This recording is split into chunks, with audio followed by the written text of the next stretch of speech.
water pressure is definitely affected by the amount of usage of what's on. When Bill turned on the bathtub, the shower diverter leaked, and also the shower leaked up there.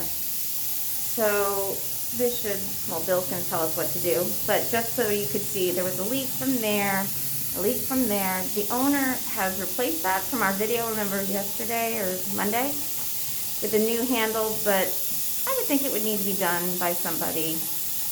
Have someone look at it besides the owner. Bill was opening the skylight, and that's the original skylight, guys. So it you can see that it has air vents, and that's exactly how this whole bathroom was vented. Back in the day, you'd open this, and it would allow it to vent. A lot of people, and would recommend with you guys, if you replace the roof, that this is probably turned into a proper bubble skylight and then put in a bath vent out the roof. This debris is likely from the opening of the skylight. Is that right, Bill? Yeah, that's what it looks like. Okay, and that's actually because debris and leaves do come in through those vents when the wind is sloshing around, builds up on the inside of these really cool skylights. So what we tend to see is people like to leave these because they're beautiful, but then they replace that shaft cage up there with a bubble skylight. So you do, okay, Bill's going to explain some things that he observed. So with the skylight, as Crystal said, this was their way of venting the bathroom without a bath fan, which can actually work because hot air is supposed to rise. The issue is that this skylight frame is metal, and the paint is flaking on it. So my guess would be if it's flaking the way it is, it may be lead-based paint due to when the house was built. The other thing is they used a flat paint, and flat paint kind of absorbs paint, tends to peel and fall off. You have to use like a semi-gloss or an enamel paint in wet areas, so that's like bathrooms and usually kitchen ceilings.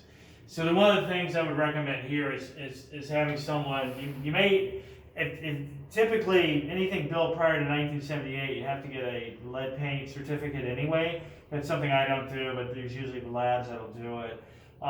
So that may need to be tested, but I would have that cleaned up and then painted with like an enamel or semi-gloss paint, so it sheds the water a little bit better and it's not going to cause it to peel. And then again, if you decide you want to put a bath fan in, you can kind of, a lot of people leave this, but then you can add a bath fan that runs up through the roof.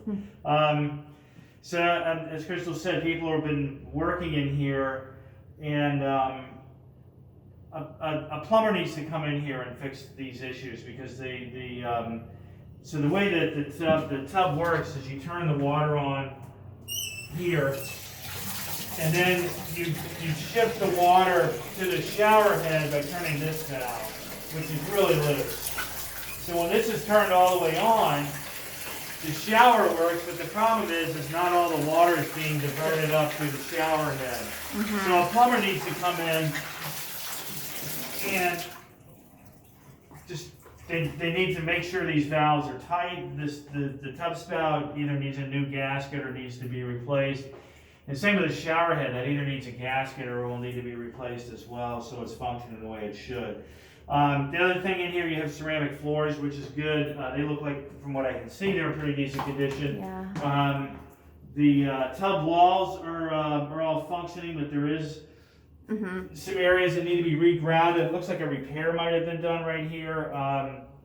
You just need to make sure that is sealed. And the other thing, and this is normal maintenance every couple of years, is to seal the joint between the ceramic tile and this tub, so water doesn't get underneath of or behind the tile. And this sealant, it looks a little, moldy. It's starting to dry out a little bit. And the best way to do that is just remove any existing sealant, reseal it with a tub and towel caulk, and then you're good to go. Okay. So while we're talking, so there's there's an attic access in this rear right bedroom. And that doesn't really go to anything. It used to go to a roof hatch, which has been sealed up when the roof membrane was installed. And then there's another attic access in the front bedroom right here, which allows you to access the where the air handler is for the HVAC system. And in this attic space, they've got insulation in there, which is good. A lot of times people don't put any insulation up, but this house has been insulated, and it seems to be functioning. So there's a dual HVAC system, and I'll try and go into a little more detail on that later after I look at the boiler in the basement. But you have a radiator system which is producing heat, which is what this is. So there's a water boiler down in the basement that's producing the heat that comes up to this. And then there is an AC system that has these small ducts, which you can see right here, that blow air into the rooms. There's 3 of them in this room. There's to continue. There's two different systems. There's for cooling. There's an AC unit on the roof. There's what's called an air handler in this front bedroom attic space. So that's producing the AC throughout the home, and then there's radiator heat in each of the bedrooms that's heated from a boiler that's down in the basement. And as I said, I'll go into a little more detail on that when I can look at the boiler and try to figure out some manufacturer dates, which I'll also have in the report, but sometimes I have to look the information up online because it's not clear from the serial number. So when the house was built, if it had any electricity, or I think this was built in the 40s. So there was electrical already in the house, and the receptacles have been upgraded to a 3-prong type, which means you can plug in a 3-prong receptacle. And what I'm finding is most of them are working, but there's a few that have an open ground. Which one it is? I think there's one in the back bedroom. There's a couple in the back bedroom. So anyway, there's the way it's wired has an open ground. I use an electrical tester to test all the receptacles. And that's something I would recommend having an electrician come in and just make sure the receptacles are wired correctly so they're grounded. The other thing is on this main upper level. So this is the thermostat. It's telling me that there's not power to the AC unit right now, so when I go downstairs shortly, I'll make sure the breakers are on so we have power so we can make sure it's functioning. But in this rear right bedroom, it looks like they had roughed it in for a washer. It was a washer-dryer combo. Okay, but there's no dryer vent. No. So what I have seen in houses is people will buy a ventless dryer, and which means every time you use it, you have to clean out the lint because it can build up a lot of humidity.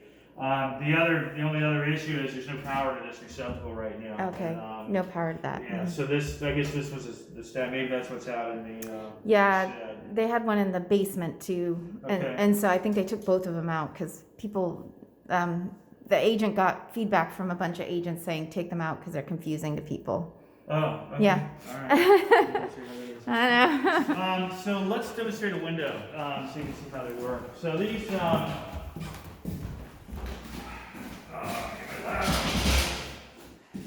windows are vinyl, double glazed,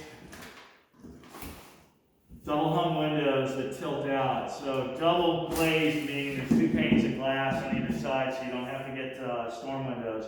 Tilt out, so the bottom sashes tilt out by moving these handles inward, and then the upper sashes tilt out by there's tilt out latches right there. And the whole purpose of that is so that you can clean them easier. Although I found that hardly anybody ever tilts them out. And hardly ever anybody cleans them. Yeah. But I do think that they had the windows cleaned for preparations for sale. They just look too sticky and spammy here. Well, I'm testing all the windows and they're all functioning well. So I'm assuming that they're not that old. No, yeah. So 2014 is what we were told. is that right? Mhm. Okay, so it's looking like a lot of the things are 2014. Mhm. Because, That was right before this owner bought it. A bunch of stuff had, like the air conditioner. okay. Mm-hmm. Just bear with me 1 second because I took a picture of that. Oh yeah, I'll pause. Unit is I think it's a 2014. Okay. So that's good. Yeah, so Bill's saying that the condensing unit that's on the roof is 2013 origination, but it's probably installed 2014, and it matches the 2014 air handler that's in the attic here, and the return is right here. That's where you change the filter. Right. Okay.